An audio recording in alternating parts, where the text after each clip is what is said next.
Hey guys, today on That Techo Guy, I'd like to show you my mixed mining rig build that I built myself.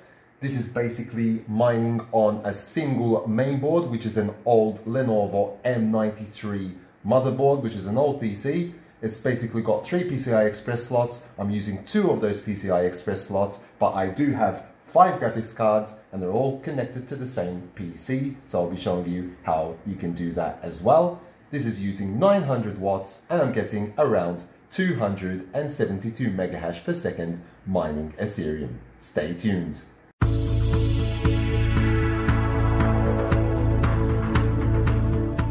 As I mentioned in the intro, I am using 900 watts, but the power supply I'm using is currently an NVidia Supernova 1300 G2 that is 80 plus gold certified.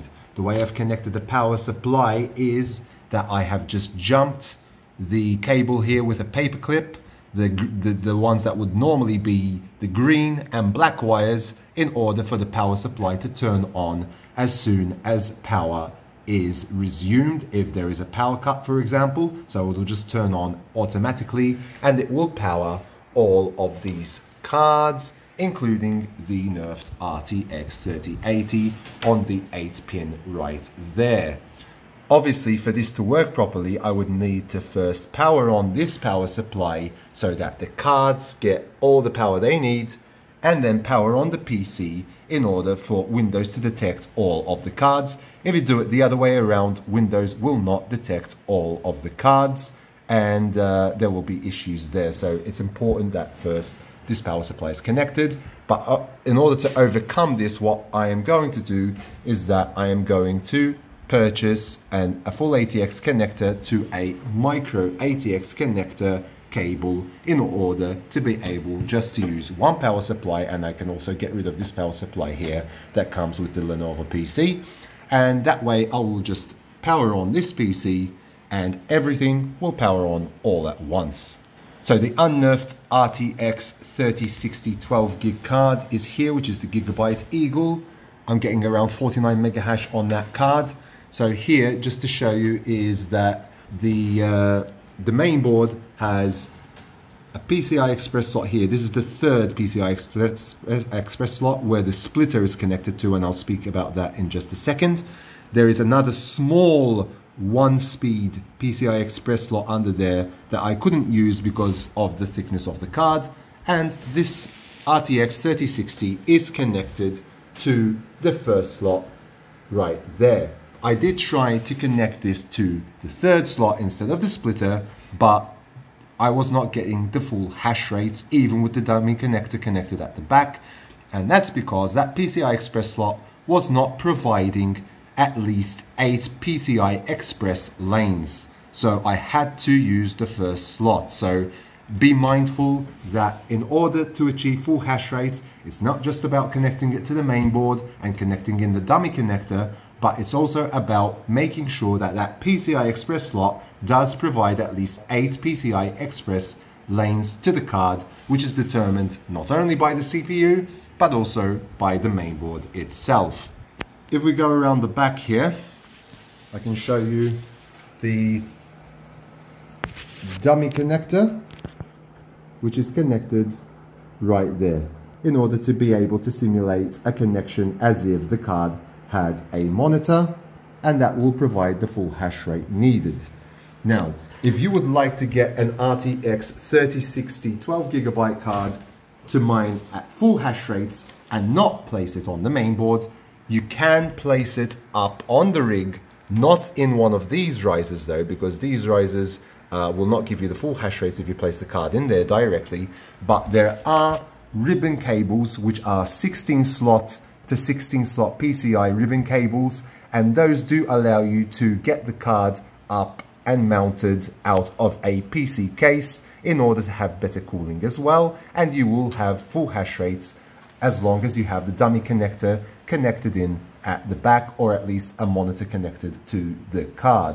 So that will give you full hash rates if you use the 16x to 16x extension cable. I'm going to put a link down below to XY Studio, who has made a couple of videos on multiple RTX 3060 cards which are on an extension cable and are mining at full hash rate.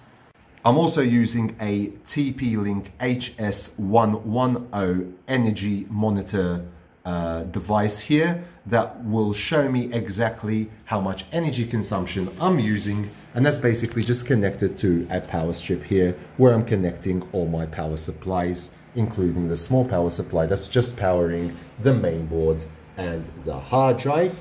Now, speaking about power, I would like to emphasize that on the risers, if you're going to use a 6-pin to SATA, because these normally come with 6-pin to SATA like I have here. Let's just go around the front so you can see that better.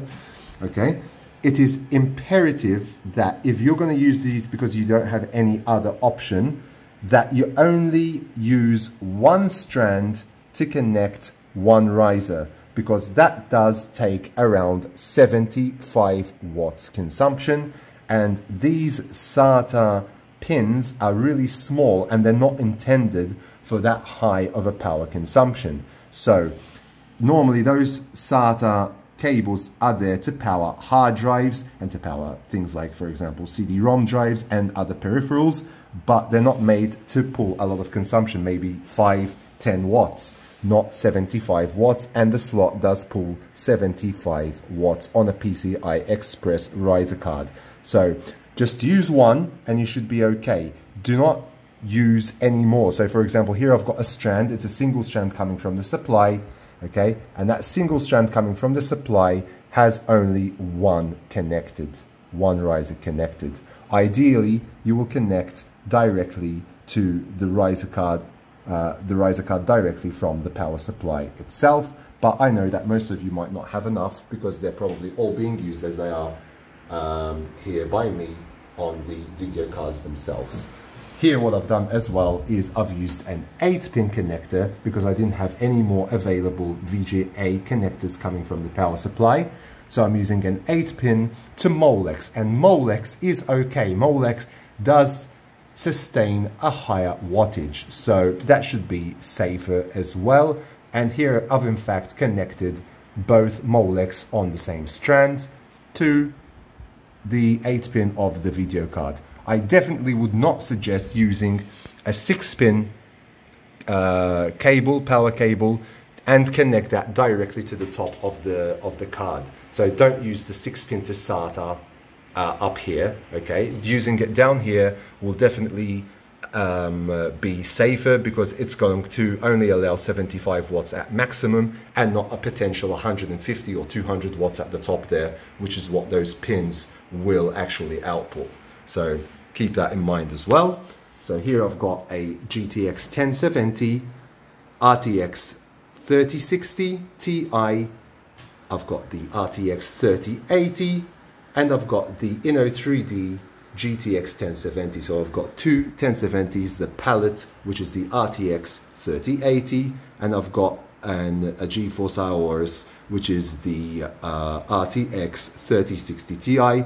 In total, these cards, together with the un-nerfed RTX 3060 12GB card, are giving me 272 megahash mining Ethereum on Ethermine, and it's using 900 watts consumption. And this is all done through a single mainboard and through a single old Lenovo PC. Now, the risers at the top, those 4 cards, are connected to this splitter here. I'll put a link down below of where you can purchase these, basically from Amazon and any other website that you can find electronics from. So basically that's slotted into the 16X slot. I could have slotted it in to the 1X slot. If you can see that, it is just a 1X slot, but it will work on a 16X PCI-Express slot. So that's working just fine. It's going to split that into 4. So from that one slot, I'm getting 4 cards on the same PC. And then I've just put this down here because I don't really have any other option really. So in order to get full hash rate, I had to put that on the first slot. The rig is basically made out of angled aluminium, which is 3mm here. And it's just basically a basic setup. So it's just a couple of angled aluminium bars that I cut and put together and just bolted in right there.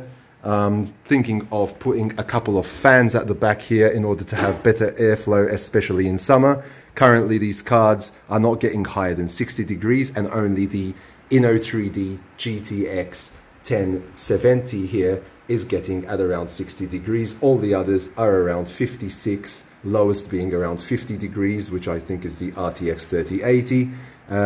So temperatures currently are pretty fine, but the ambient temperature at the moment is around 18 to 20 degrees Celsius. And in the coming few months, we're going to be into summer, and that's going to go up quite drastically.